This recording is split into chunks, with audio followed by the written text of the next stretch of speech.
Palpatine loved democracy. The media touts certain things are dangers to our democracy. I don't think people really understand what a democracy is when they tout these things, and it's a nice little flamboyant word. I'll state right off the bat, I don't vote, and you should know that by the title, why I don't vote, and I will explain why I don't vote with valid reasons in this video, but I also want to explain a touch on what democracy is. Now, in the Museum of Australian Democracy, they have this. 4 things of legitimacy, you can see here they are. Legitimacy, justice, freedom, and power. These are the frameworks of a democracy. So legitimacy, first of all, the democracy must be legitimate, correct? I think we could all agree on that. For example, the government is chosen by a popular vote. We all understand this. We've been through this procedure, in which a majority of the officials in a majority of the electoral regions receive the majority of vote. Okay, keep that in mind, because we're going to come back to that. I'm not going to go through the others, but I just want to touch on how hard it is to define, because these supposed scholars and whatnot, they don't come up with the exact same definitions anyway. Now, they have key democratic principles. Again, these are proposals by these people. Look at that, in which coercion is uncommon. Okay, so in Australia, you get fined if you don't vote. There you go. Voting under duress, that's coercion straight away. Okay, so four types of democracy according to this. Direct democracy, representative democracy, constitutional, and monitory. Now, direct democracy is where everybody votes who is eligible to vote. Everybody. So if you lived in a city of 100,000, all 100,000 people vote on every damn thing. There's no representatives having little meetings. Okay, every Monday we're going to have a meeting. All right, here's what we propose for the road. Who's for it and who's against it? Like everybody on every little thing. Now, obviously, the larger a town gets, the more unwieldy that gets, which leads to representative democracy. And that's where the legitimacy up the top came. Majority of officials from the majority vote. A representative of your area. So my area's got 1,000 people or 10,000 or 20,000. So instead of all 20,000 of us going to the voting booth to make decisions, we say, John, you're our man. You go and represent us in the field of voting. Now, constitutional democracy is the same, except that's backed up with a constitution. You still have that representative democracy with an underlying constitution, and the proposal for a monetary democracy is monitors, where independent organisations monitor the officials. Now, the problem with that is essentially you're looking at NGOs, and those people are not elected to their positions of power. So the government officials will be doing everything that the NGOs say, but the government officials were elected, but the NGOs weren't. So that would become a problem for sure. Now, going to the representative democracy.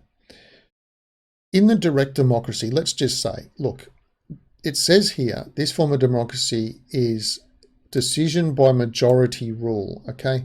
So if we have a small village and there's 9 wolves and 1 sheep in that village, and they all decide, what are we eating for dinner tonight? 9 wolves, 1 sheep, voting on what's for dinner. They're not going to be voting for grass, okay? Now we come to the representative democracy. Each of the sheep, that village is now expanded massively, and you've still got 10 people voting on what's for dinner, but they're all representatives instead. So each wolf represents 10,000 other wolves, and each sheep represents 10,000 sheep. In this case, you've now got 90,000 wolves have voted 9 wolf representatives in, and 10,000 sheep have voted 1 sheep representative in. The result is still the same. Whether 90,000 wolves and 10,000 sheep voted on for what's for dinner, or 9 wolves and 1 sheep, the result is the same. It is still a form of mob rules. Now, we are going to touch on the legitimacy aspect again, the majority vote. Let's have a look at the Australian last election, 2022. Have a look at this. This is the results. It's a little bit higgledy-piggledy. Primary vote is what I want you to look at. We can just see the seat breakdown here. Have a look at this. 32.58%. That's Labor.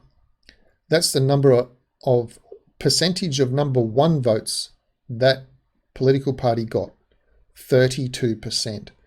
The Liberals got 35%. But Labor has formed government and now rules the roost.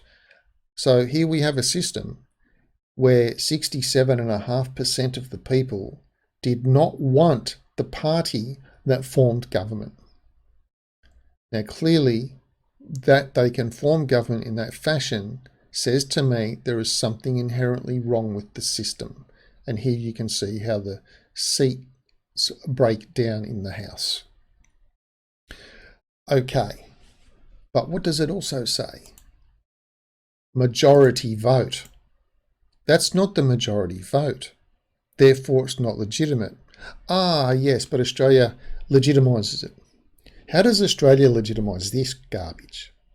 We have preferential voting. So depending on how many people are running in your seat, you number all the boxes in the order of your preferences of who would get in. Number 1, if you had 8 reps, you put 1 to 8. If you had 5, you put 1 to 5. So the votes come in, everyone's vote goes into a pile of number 1s. Whoever has the least votes out of all those people running, their pile gets grabbed and their votes all go to the number 2s that people have written down. Number 2, number 2. Whoever has the least goes to the number 3s and so on and so forth until there's just 2 left. And in Australia, we call that two-party preferred. That doesn't change the fact that the primary vote said the majority of people didn't want the person in power.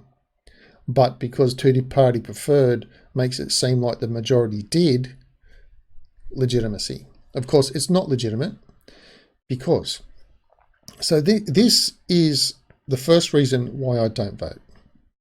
The system is clearly broken. It's actually the second reason. The first one is mob rules. This broken system is reason number 2. Reason number 3, have a look at this. Invalid blanks. So if someone wrote go and get stuffed on the ballot sheet, that's an invalid vote. If they left it blank and just put their thing in the machine, that's an invalid vote. 5.19%. Okay, so let's have a look. 5.19% of invalid votes. What did they win by? 600,000. So in this case, if you gave all the invalid votes to the loser, well, maybe the loser wins. Only the total votes. It doesn't mean they win seats. This is important. It doesn't mean they will win the seat because plenty of times in Australia, we've had the winner actually have less votes than the loser, but they won on seats. That's how it works. Now, what put me on my path was I had 8 representatives in my electorate. I did not have Liberals. I had a National and Labor and a whole bunch of others. I put Labor at number 7 and Nationals at number 8. Clearly at that point, I don't want any of them. My vote went to Labor and that pissed me off. It pissed me off that my vote went to someone I clearly didn't want. But then when I looked at the results of my electorate, I noticed something interesting. That there was 5,000 or 6,000 invalid votes in my electorate. And even if you gave all of those votes to the loser after the two-party preferred thing is done, they still don't win. They still don't win. And I thought, wow, 5,000 votes doesn't flip it. My one vote ain't flipping it. And it means also the winner doesn't need my one vote to win. The loser doesn't need my one. The loser, my vote didn't make a difference. So either way, my vote's not necessary. So the next election, I tried it out. I just wrote a little ditty on the thing, and I think I might have voted for Darth Vader and Humphrey Bear and cartoon characters and things. And then I sat back and I watched. Then I tallied up, and it's like, yeah, it did not make a difference. Didn't make a difference. I went, that's it. So that's another reason. The other reason is that I don't believe I have a right to impose a lord on anybody. Now, you could say, but you're not. And I say I am. If I am not allowed to go into my neighbour's house and take $100 out of his wallet, The government can't do it. I'm going to take $100 out of your wallet and buy medications. The government can't do that. Oh yeah, but everyone voted me in to say they can. Oh, did they? So that means I can get together with the people in my street and we can all vote the tough buffhead in to be the enforcer of the street. And he can go knock on the door and say, hand over $100, mate, it's got to go to me. Mister needs $100 for medications. Can he do that? Can you do that in your street? No, you can't. Oh, right. So it's the same thing. It's just small scale. So what's the difference between that street level that I just explained and your city or suburb or your state or the country? There's no difference. Then, of course, the representative has to represent your will. Now, they don't know what your will is unless you tell them. So how many people have ever been told how to write a my will letter? Not me. I had to look that up myself, how to do that. It certainly wasn't explained in school, how to let your representative know what your will is. Now, I did let a representative know what my will was one time, and they called me all sorts of nasty names and told me I didn't like old people and all sorts of horrible things. And they were going to do the thing anyway. So it didn't really matter. It didn't really matter if I expressed my will to them. They weren't going to do anything. A second time, they wrote back to me and said, thank you for your letter. I'll pass it on.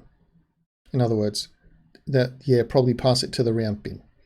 That's it. And I never got another reply from whoever they were supposed to pass it on to. So that's essentially, okay, done with that. I don't vote because that then starts playing the game. I don't believe the system works. Clearly, this is broken. I don't have a right to impose a law onto anybody. My vote doesn't make a difference. And once they're in, you can't control them. And the whole thing's not legitimate. And it's mob rules. They're all the reasons that I don't vote. And so far, my not voting for over the last plus 20 plus years has not made a single difference to anything that's gone on in this country. If you want proof positive that that's how it is, there you go. For over 20 years, I have not voted, and not doing so has made zip difference to anything going on in this country. But of course, if you feel like you want to disagree with me, hey, drop your thoughts down below and let's discuss it in the comments. Maybe you've thought of something that you've got a good point that I haven't thought of about why I should vote. I'm pretty sure I've covered everything, but hey. And otherwise, if you feel that you still want to participate in the system and you give it tacit approval, I don't give it tacit approval by pretending to vote, then go ahead. But make sure you learn how to write a my will letter so you can tell your representative about your will. And thanks for watching, and I'll see you in the comments below.